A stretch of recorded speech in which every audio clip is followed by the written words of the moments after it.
This episode of Capes and Lunatics is brought to you by Tweaked Audio. Get awesome headphones, go to tweakedaudio.com and use the coupon code Southgate to get 30% off, free shipping, and a lifetime warranty. Or you can get there through the link on our website, southgatemediagroup.com. This is Luca Perich, and you're listening to the Capes and Lunatics podcast. Hello and welcome to another episode of Who Podcast The Watchmen. I am Phil. Unfortunately, Tyler could not join me tonight, but comics and pop culture superfan, the Capes and Lunatics own Mr. Charlie Esser is here. Charlie, the Professor Esser. That's right. Just ask my echo behind me. Hello. Literally, probably drinking the Kool-Aid. We love Kool-Aid. Although I do love Kool-Aid. Yes. So, this was a big one. This was great. Can I do my full steam ahead IMDb reading? Oh yeah, I was gonna say just wait like 6 more seconds for the music then I was gonna be like, all right. So yes, Charlie Esser has the official info of this episode. Charlie, please share. This Extraordinary Being, Season 1, Episode 6 of The Watchmen. Deep under the influence of nostalgia, Angela gets a first-hand account of her grandfather's journey. Wait for the director. Writing credits go to the graphic novel Dave Gibbons and no one else. No one else is listed. Oh. At the very bottom, IMDb is just saying, to heck with you, Alan Moore. He does get a credit at the very end. It goes, Cord Jefferson gets our written by. Damon Lindelof gets our created by. Damon Lindelof gets a written by too. And then they stick Alan Moore right at the end saying, yep, he actually worked on this graphic novel as well. So there we go.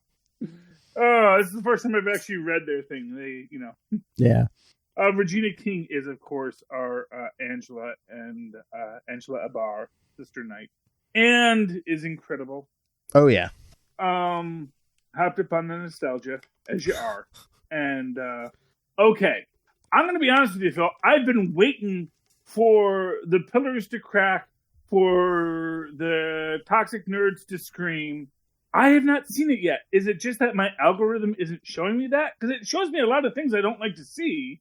Is the fan outrage out there for the big reveal of this episode? I haven't seen any. Again, we're only recording this like 24 hours after the episode, so I mean, maybe it's too soon. But yeah, I haven't seen anything unless, is it just that Hooded Justice isn't that well-known a figure, though?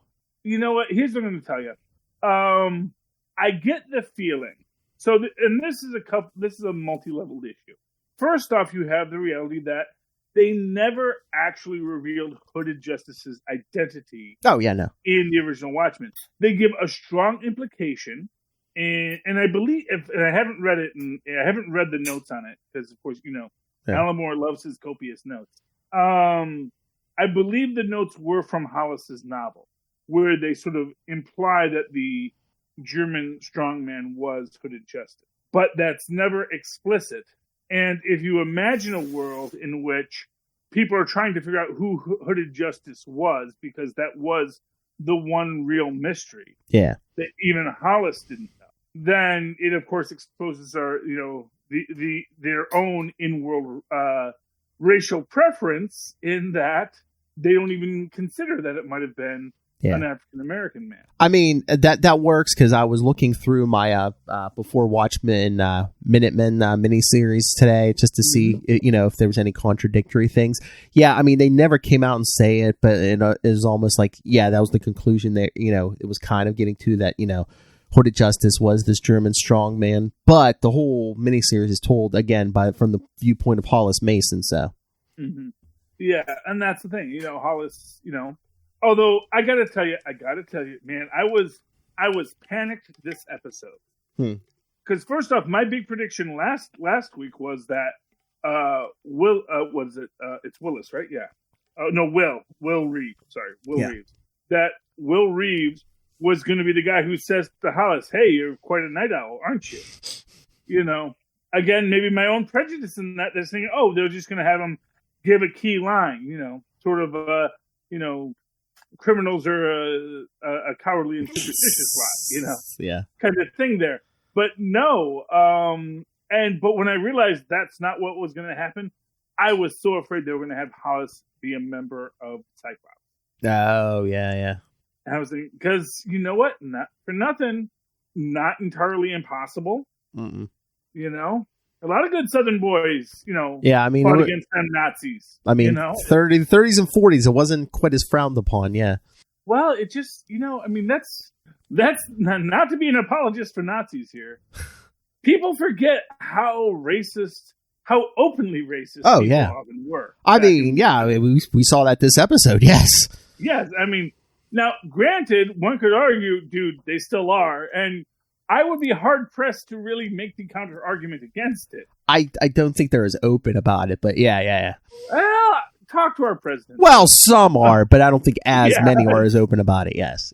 Yeah, I give up. But no, I was very worried they didn't do that. They didn't go there. Hollis is missing still, which I also find an interesting aspect of it. Yeah. Because I do think Hollis is, before this, our narrator to the Watchmen, because he really, even in the actual Watchmen comics, he is kind of our narrator. He is kind of the narrator Smurf. He comes out and tells our stories, gives us the background of what we're looking at in this world. That we haven't seen him yet is interesting to me. Now, granted, we all know what happened to Hollis in 1985. Yeah. But that there's not even a reference to him in this, I mean, I haven't really gone back and watched the credits of American Hero Story. Yeah. To see if, yes, hello, that's the Tristosaurus. I mean, I've been listening to. I mean, they only put it out every three episodes of the TV show, but they do an official Watchmen podcast. So I listened to the second episode today, and yeah, it seems like they're focusing on just like Angela and her grandfather. So now, hey, the Hooded Justice stuff fits in with that, and really the only other thing is like Adrian Veidt, who we didn't get this episode. I love this episode that we didn't break away to see what Adrian Veidt. Even though I'm really interested in that, we didn't break away to that. We just went straight through, no breaks. The only kind of little break was just Lori trying to break through to her every so often. But yeah, well, pretty clearly it's like we're doing the three. And honestly, I'm getting the feeling that this is our triumvirate of this series: is Glass, Angela, and Veidt. Yeah, because last episode was all Glass. This episode, it's all Angela, and we can see from the previews that next episode it's going to be all Veidt, because we did. You saw the preview, right? Yeah. The trial of Adrian Veidt, yeah. Which looks cool. Way cool. It looks really, really cool. Yes. Although I have to ask, it's just a weird question, and maybe it's just, was it me? But so when you're watching American Hero Story and they show you the actor who plays Hooded Justice in American Hero Story. Oh yeah. Did he look a lot like the clones in Veidt's prison? I didn't get that, but maybe. Yeah, it was just. I mean, there's like dark hair and white, kind of perfect features, Maybe. Like the one thing I'm going to say about this whole storyline is when Dave Gibbons drew Hooded Justice, he was freaking huge. Mm-hmm. He was supposed to be a freaking huge guy. And definitely the actor that they've cast to play him isn't notably larger than anyone else in the scene. Yeah. I mean, is it just the legends though? Because if criminals are going to say they got beat on by some guy, aren't they going to say, "Oh yeah, some huge guy"? I could, Well, except that there were actually photographs of Hooded Justice in the comics. So yeah, that's the only problem with that. And you know what? For what it's worth, Lou Gossett Jr. was known as being a big guy. In the movie, so it's not like you couldn't have gone back and cast, a Michael Clark Duncan type in this role. Okay, I'm doing a podcast. Okay, what do you want? What did you realize? Quick. Let's get the children's view of Watchmen. Gosh, you just realized his his dinosaur puppet is missing, doesn't have a pupil in his eye. Oh. So he realized the eye's gone milky. He obviously suffered bad Cataracts. Yeah, it happens. Anyway, but this whole thing was like, I mean, basically from the point of view of Will's memories. So could it be a little distorted? Like he didn't see himself as a big man, maybe? I mean, I guess it could be. Like I said, I mean, it's a real interesting question, and like this is like, so okay. Remember how like the Toxic Fanboys didn't mention Blue Korg? Yes. Fight it, people. People are only now starting to talk about Horseface and BoJack Horseman. We can make people realize their own ludicrousness. I get the feeling that is what they're going to seize on. That it's not that they made him black. It's that he's not this huge, big guy. Oh, he's not a Michael Clark Duncan type. And that is what it is. But I do think that is one mistake they made. Because I think you could have had a very large guy be a young Lou Gossett Jr. who was always seen as a really tough dude. You know, maybe not actually Mr. T isn't even that tall. If you ever see him when he's playing B.A. Baracus. There are a lot of people that are bigger than him, but of course B.A. Baracus always still punches them out because he's B.A. Baracus. And Lou Gossett Jr. was actually kind of that kind of a guy. So not to cast him in that light is a little weird. But what I will say about this is finally his costume makes so much more sense. Oh, yeah. I mean, everything about it, it's just like, oh. Because I've always had a weird thing with his costume. It's like, what exactly is he trying to be? Yeah, because even in the Before Watchmen miniseries, like, he gets in a fight with the comedian. The comedian like kind of like flips him with that noose. He's like, why would you wear this into a fight, you stupid idiot? Yeah. But yeah, that makes more sense now. Yeah. Mm-hmm. Yeah, I mean, honestly, and it makes a lot of sense. And just, man. And the mask. On every aspect, this show is phenomenal. Mm-hmm. This is, honestly, I really hope Alan Moore watches this because I think Alan Moore will like it. Yeah.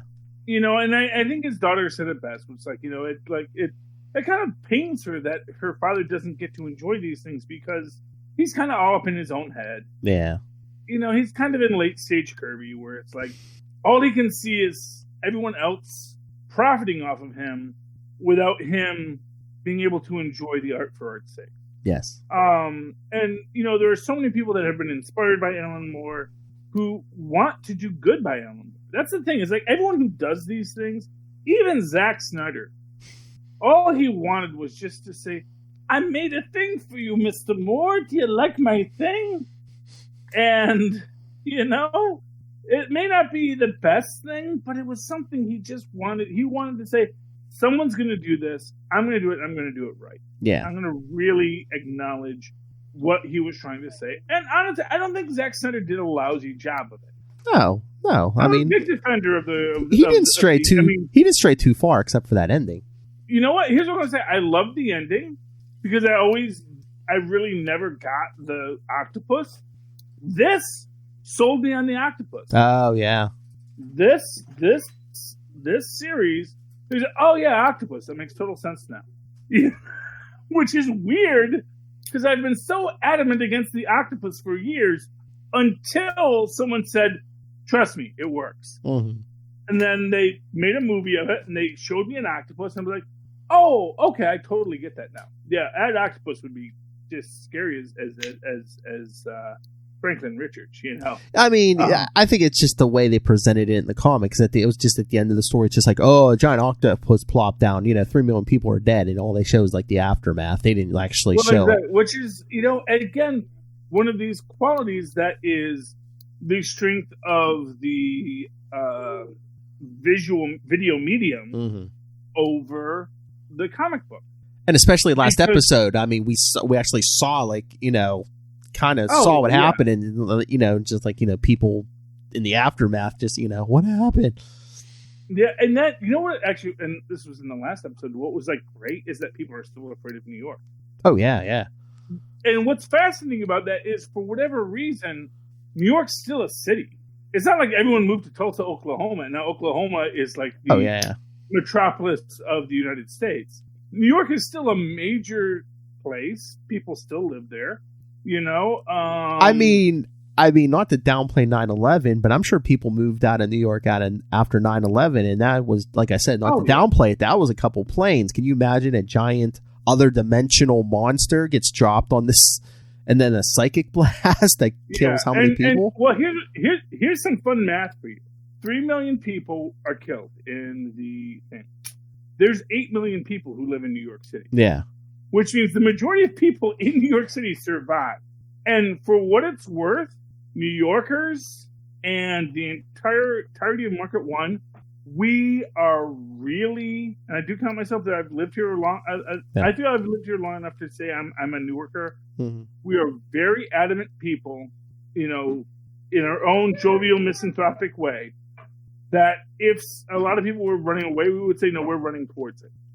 And the other thing too is just the portal. Because I mean, in the first episode, we did see squids raining down on Tulsa, so it's like maybe it's just like, yeah, might as well stay here because, you know, then even if another one does come, it could drop anywhere in the world. You know, who knows? Exactly.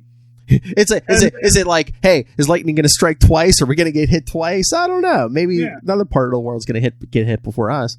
I mean, exactly, and that is the quality of it.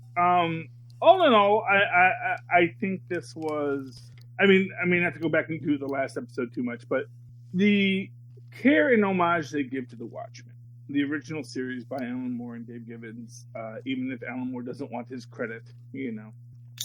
Although IMDb is going to give it to him because they're about accuracy, not about your personal foibles, Mr. Moore. They're going to say, hey, Alan Moore wrote this stuff. And you know what? I'll give it to you. Alan Moore wrote a great story. You know? Like I said, I didn't buy the squid until it was done here. Until someone showed me how that squid really works. I guess my problem with the squid in the comic books is it was way too comic booky. Yeah. Which is why they didn't do it in the movie. But once you make it as something truly alien and horrific, when you make it be Cthulhu rising from the depths. Oh, yeah. Which I think is what he was going for. Honestly, you know, here's the thing.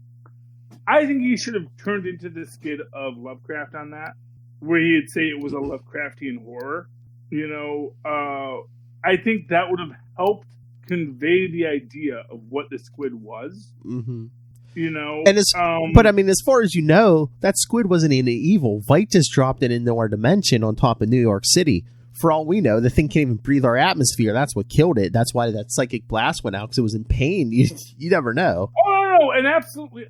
You know, that's the thing. It's like in the book, it even like suggests that it's not even that it's like an attacking squid. It's just, it's just like, oh, an alien visitor. It's like, I will be the first to cross the border into the new world. And it's like, speaking of crossing the border into the new world, you know, Alan Moore has made a couple of, well, not recently, these were actually old statements about, you know, Birth of a Nation and how he feels Birth of the Nation is the first superhero movie, basically in his derisive way that he does.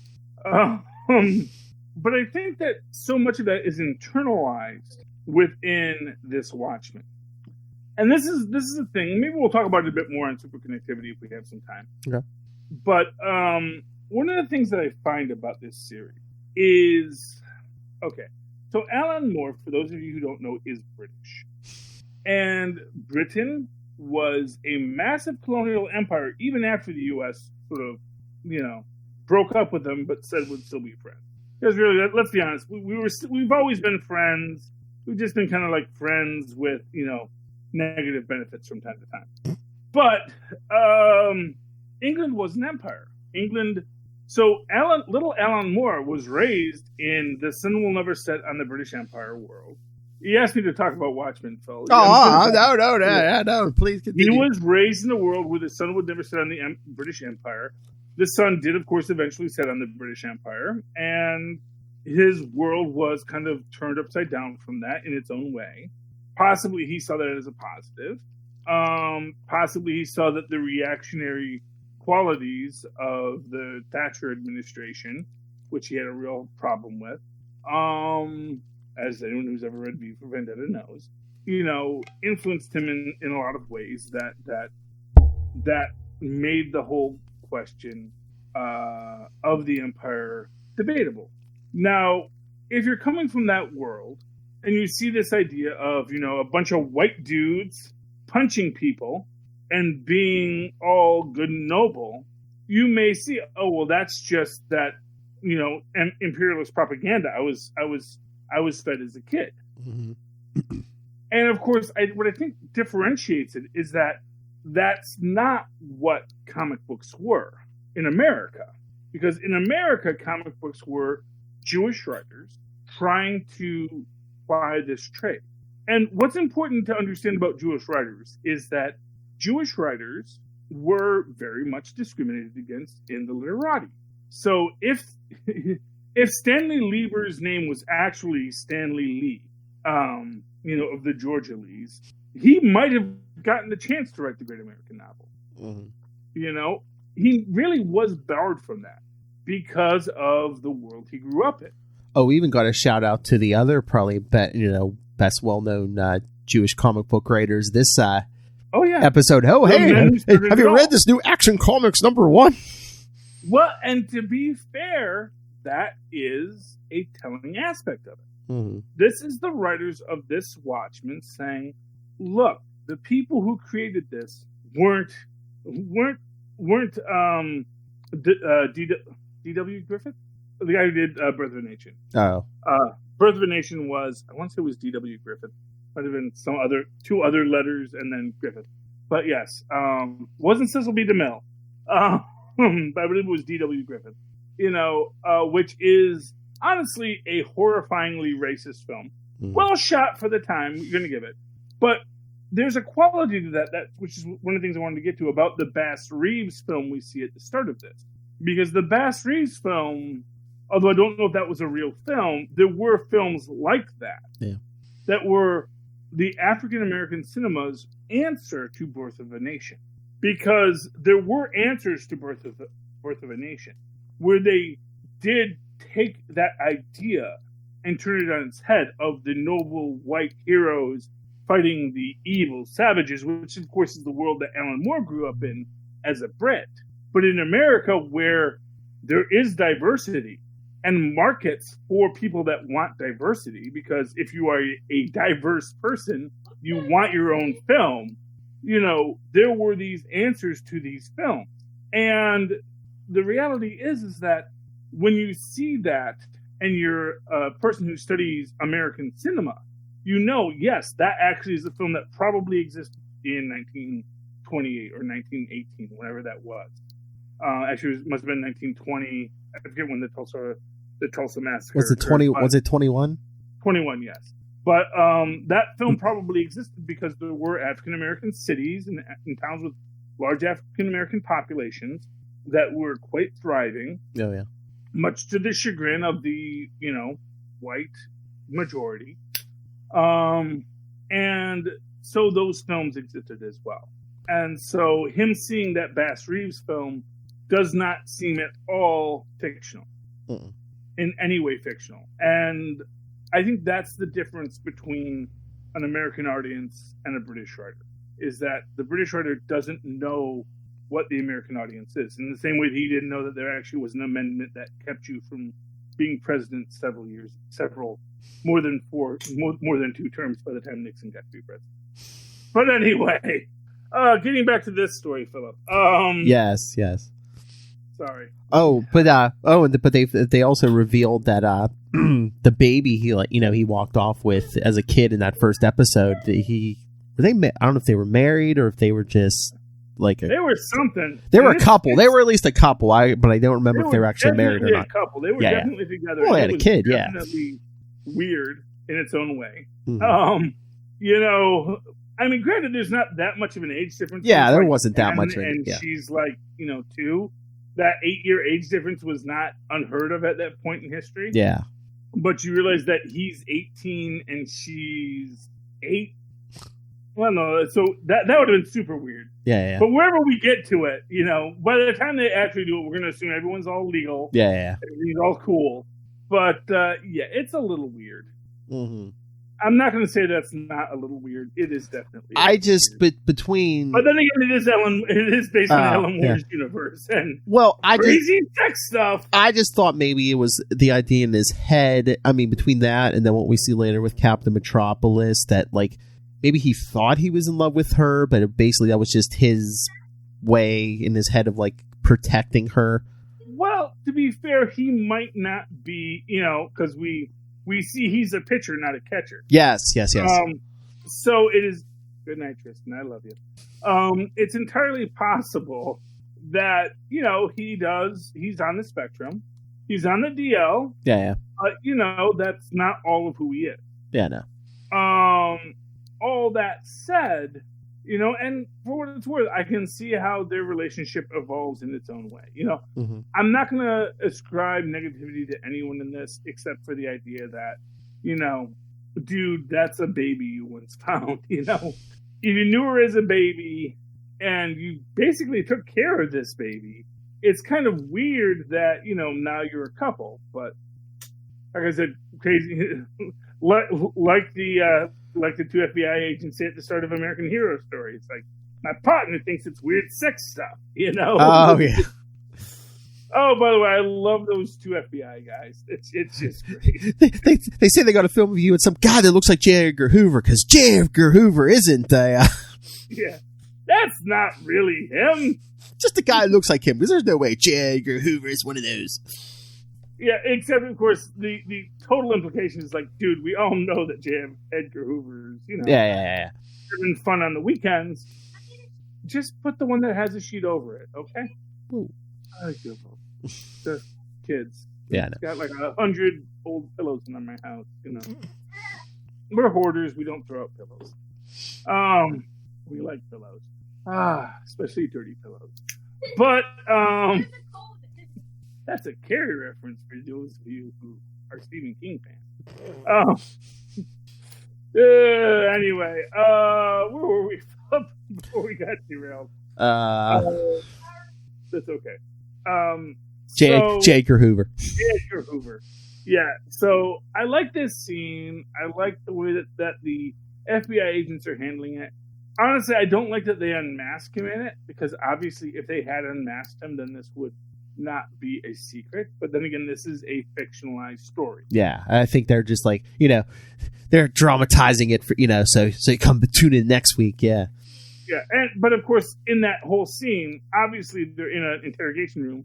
Someone else is behind the glass. It's probably being filmed. Mm-hmm. Someone would have known who Hooded Justice was. And if someone knew who Hooded Justice was, then that would be the storyline. And I'm going to give you a quick cop-out for this. I'm going to wager, if you want to say that was real, then I'm going to give you the JFK Blue Marble Get Out of Jail Free card, which is that JFK came to this superhero and said, the world is not ready to know that Hooded Justice is a black man.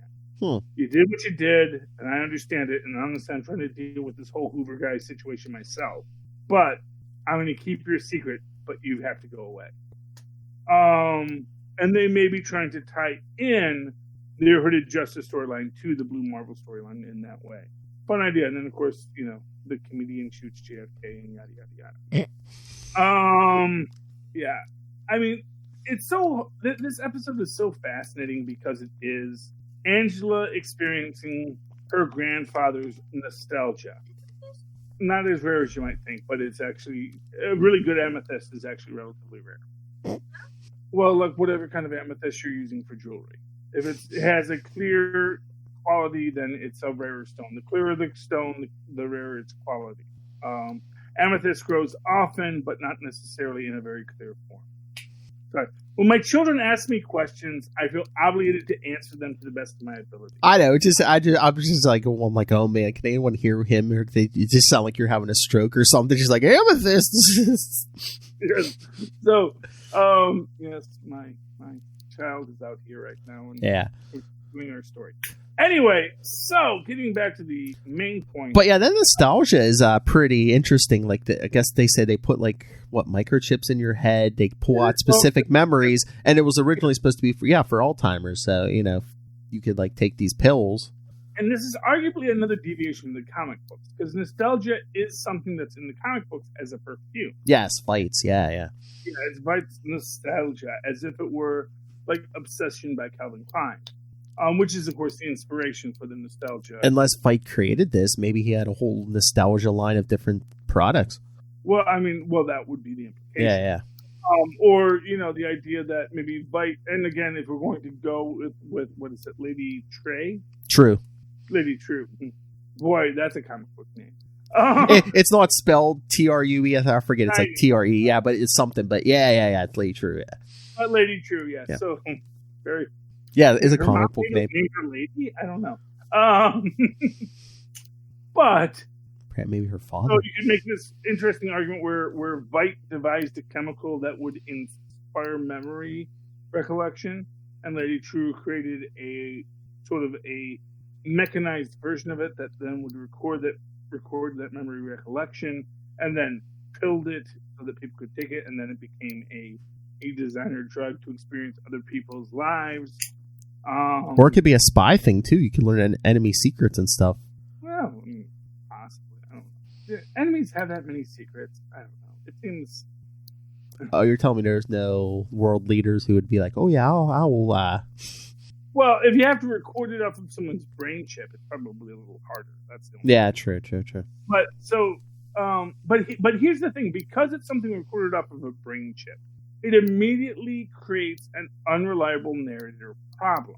So, and let me give you a nice little structure on it, okay? So, she takes this pill and she starts seeing that her grandfather was hooded justice. When we first see Lou Gossett Jr., he makes the statement, "I don't think I could press 400 pounds. Do you?" What this means is it's entirely possible that in a larger conspiracy, Lady True has taken Lou Gossett's character, Will Reeve, who maybe had some correlation to this story, but created memories for him to remember of who he was. So, as an example, he may have been attacked. He may have been the first hooded justice before some German strongman put on the mask and took over the gig. Yeah. This is what I'm saying. When he might have been the first hooded justice, there may have been another hooded justice who came along later. Because goodness knows, if there's an opening, people who want to be stars will certainly put on a mask. Oh yeah. He may not. There are so many ways that it's like the manipulation of memory could play out in this, because he has dementia, and unless someone knew who he was and was recording his memories for him, right now they might just be feeding him memories. And plus, too, she took out like most, if not all, those pills at once. I mean, you could have multiple memories trying to crash in. Because wasn't there like someone playing a piano, like interspersed? Yeah, that's Reeves' mother. Yeah. That's what I'm saying. So maybe it's altering some of those memories where they're all like banging into each other. Well, you can have the argument that he was still suffering from PTSD. Yes. From witnessing the original Tulsa attack. Mm-hmm. So, for example, when the cops the racists drive off, they're dragging the bodies. You saw from that first episode. Yeah. Well, and plus, I think Lori even said it's like you aren't supposed to take other people's pills either. So, I mean, there could be it's definitely an issue where the effects you're receiving, I think was it called Strange Days, where it's like it was set in the far-flung future of 1999, came out in like 1992, and they had like this VR helmet that you wore that like replayed other people's memories, and it was like an addictive drug. It was fun, but the idea is that if you could take a pill and then you could go into someone else's memories, so things that you couldn't experience yourself but someone else might have. Yeah. But of course, once you start to sort of decode how memories are constructed, then you could write someone's memory. Yes. So Lou Gossett Jr.'s character may be just a man with dementia, but now someone's giving him pills that tells him, "I'm Hooded Justice," or "I'm Dr. Manhattan," which he also says earlier in this. It's like, because he doesn't even know who he is. He just knows I have memories. I was once a superhero. And I have memories that this is where I came from. And that may be the deepest reveal of all, is that, no, actually Lady True is manipulating this poor guy because it's going to feed into the story that she wants to tell, to recreate Vight's powers to control the population. And I mean, just to alter memories too. I mean, they showed, well, first in the flashbacks, they showed, Cyclops had that machine in the movie theater to make everyone run amok. But later, Will must have had some kind of portable version because he made, spoilers, Judd hang himself. Well, exactly. But of course, and again, this is a world where superpowers, despite the protestations, clearly were always real. Yeah. Because as we all know, Kung Fu and hypnotism are the two greatest superpowers. And once you have that mesmerism superpower, or Kung Fu superpowers, as we've seen from other people who have Kung Fu, there is nothing that can stop you. And so, yeah, and honestly, that whole, and it's an interesting aspect of this because, I've always felt that the hate ray from the hate monger and the Fantastic Four was always kind of a cop-out. The idea that, we weren't really evil, but that manipulative hate ray made us evil is a cop-out because, no, the hate ray didn't make you evil. You accepted the hate ray because inside of your heart was hate. Now, that said, it's arguable that everyone has hate. Everyone has some deep darkness inside them that once it's released, it's going to act out and riot.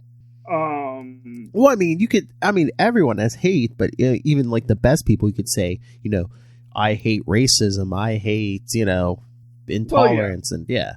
But of course, then does that mean that you're just going to start punching people that you assume you're punch a Nazi? Oh.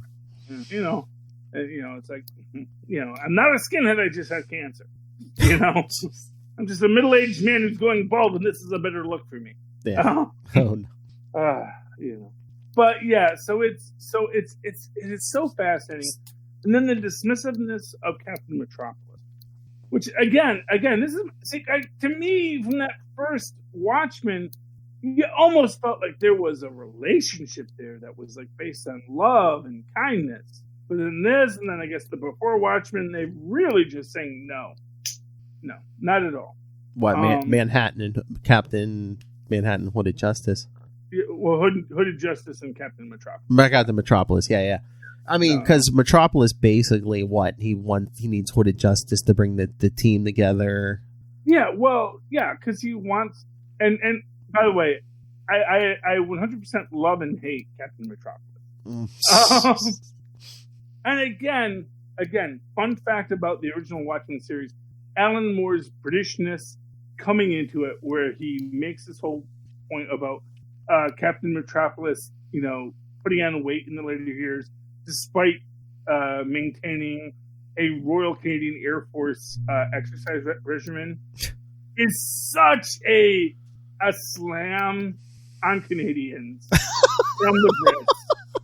That's like, oh dude, you are like, you're not even hiding your distaste for Canadians. All that maple syrup they hate.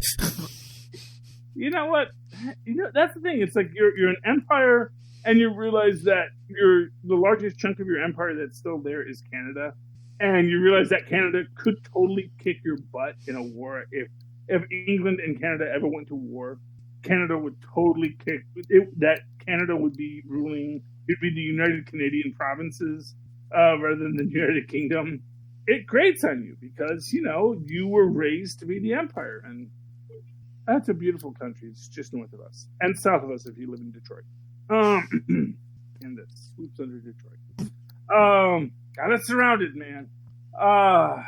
But where was I? Yeah, so Metropolis and Hooded Justice. Captain Metropolis in this is a really kind of a jerk character, where he's really played for his own lasciviousness, his own self-aggrandizement. Well, yeah, it's all about him. He wants to get this team together. He uses Hooded Justice to get the team together, to get the sex. And then the minute Hooded Justice needs him, at the movie theater and everything, and he's like, "Oh no, that this isn't what the Minutemen do." See, but that's the thing. Like, to me, that's not who I wanted him to be. Yeah, well, Because honestly, there was nothing in the original book that made you think he was like that. Oh, again, Now, granted, again, was that Hollis Mason's point of view, though? Exactly, it's Hollis Mason's point of view, and so it makes sense in its idea. It's sort of, it's like finding out any of your, I won't say heroes, but anybody that you liked in your youth, and then you're like, oh, yeah, okay, any like famous person, yeah, it's just, yeah, it's like, oh, okay, so. But then again, that goes into this idea of whether or not these are real memories, manufactured memories, and again, maybe that is a hint that maybe these are manufactured memories because maybe Captain Metropolis isn't that awful. That and that's sort of this. See, that's sort of the thing, because you almost have a moment of hope when Reeves brings in the guy who bombed the Jewish deli. Yes. And then and he makes a racial slur, and the other cops like, you know what, apologize to apologize to our fellow officer here. Exactly. And then you think, oh wow, so they're actually, because actually, then again, that's why I thought maybe that's Hollis, Yeah. And then nope. Nope. Just Cyclops. Just a Cyclops. It's a hole in your head if you ask too many questions. Oh, but no, I mean. Well, yeah, isn't the OK sign or something? Didn't they say that's some kind of like alt-right thing or something?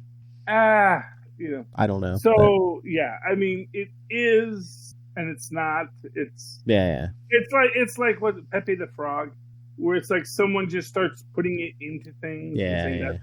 Like, because there was this idea that it means white power. W and then a P. Yeah.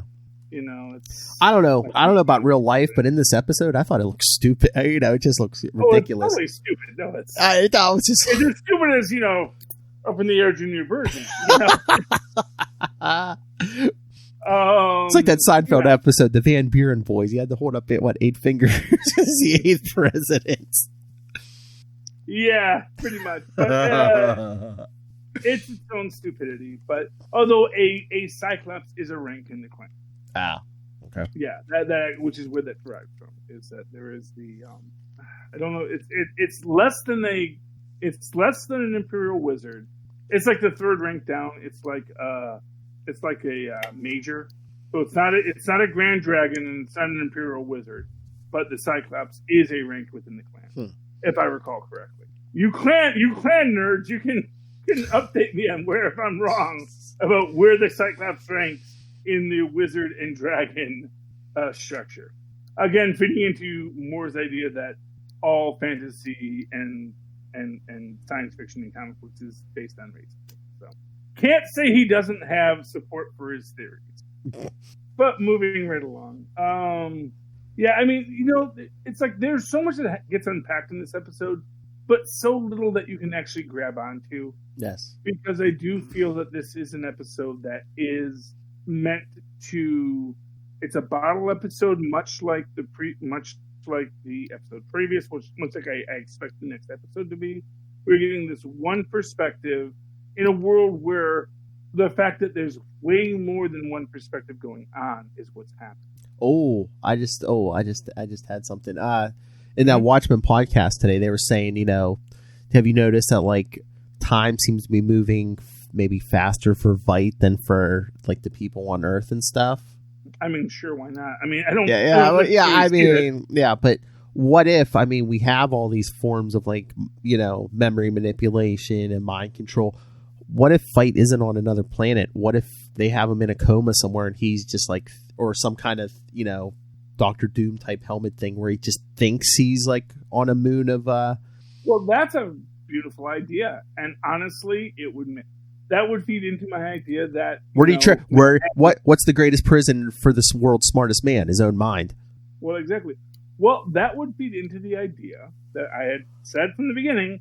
Vite designed his own prison, and that Vite that it's Redford. That Redford's his jailer, not Manhattan.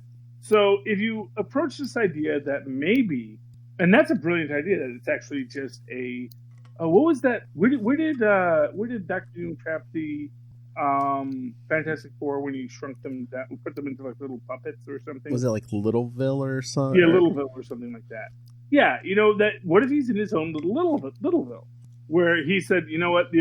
And again, like I said, This idea that maybe in order, because when we see at the end of Watchmen, Veidt is like horrified at what he had to do, but he says this is what's necessary, and so he's planning this whole thing out, and he says, okay, I'm going to do this and this and this and this. I'm going to cover my tracks. I'm going to do this other thing, but he knows it's going to come undone in the end.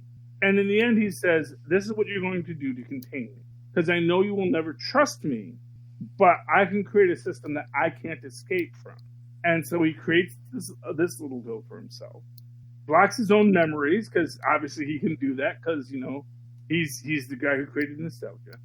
And, makes it so that he doesn't even know what's going on, but he's also kind of manipulated. So, but we'll see that next episode in the trial of Adrian Veidt.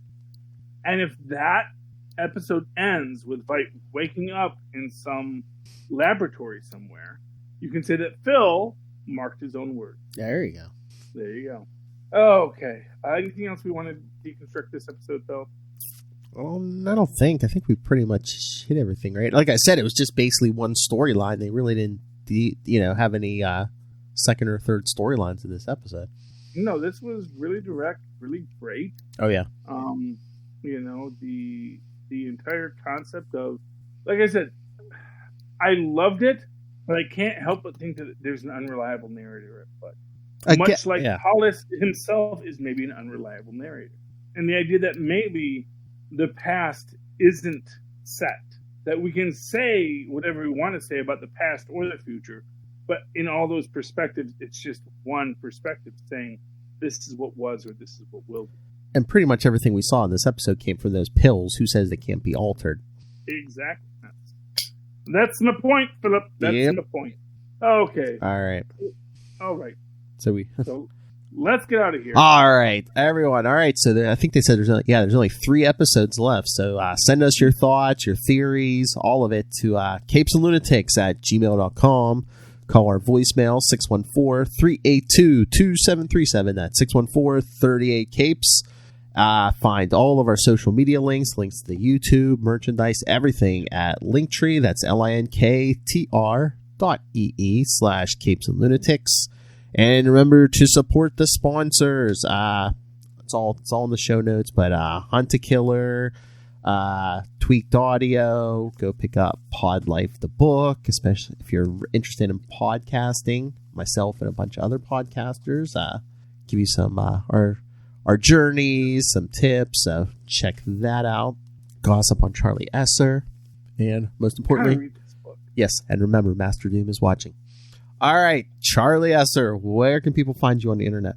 Well, if you'd like to write to me in that old-fashioned email way, the way Adrian Veidt did back in the 80s, his password was Ramsey. You can write to me at superconnectivityblog@gmail.com. That's superconnectivityblog, all one word, @gmail.com. And, of course, follow me on the Twitters as I live tweet things, but not when I forget to or I fall asleep. Charlie Esser. That's CHARLIESSER.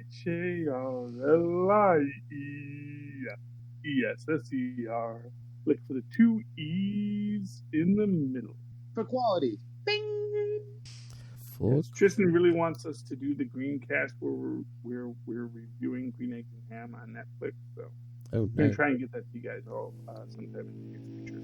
So watch for it. We'll have to set that up somehow, some way. All right. So come back next week. You know it's just going to keep getting better. Only 3 episodes left.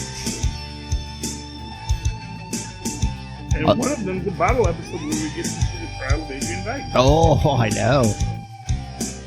I think after the next episode, I think the last 2 episodes are going to really kick into high gear.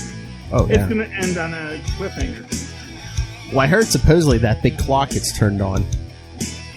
Which clock? That one Lady True is making. That huge. Lady True yeah. He's going to drop another split on. What did Damon Lindelof say? I think it's called the Millennium Clock or something. A little late for the millennium. Just going to say.